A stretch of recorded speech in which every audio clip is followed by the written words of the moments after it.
Hello बच्चों, let us read the question.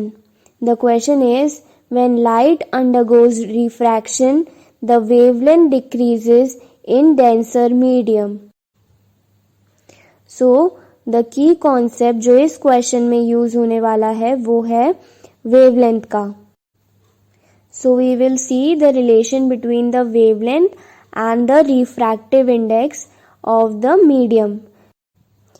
So let us suppose कि हमारे पास एक डेंसर मीडियम है, उसका रिफ्रैक्टिव इंडेक्स μ1 है, और एक रेयरर मीडियम है जिसका कि रिफ्रैक्टिव इंडेक्स μ2 है. और हमें पता है कि जो refractive index of denser is greater than refractive index of rarer.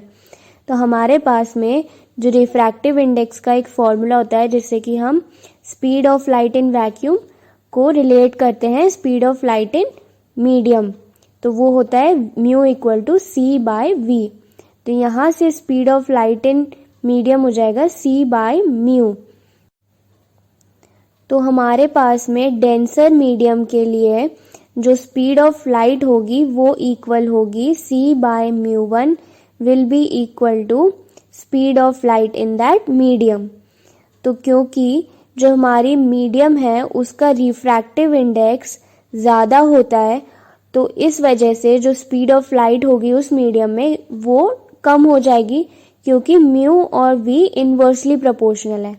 Also the relation between speed of light in medium is equal to wavelength into frequency.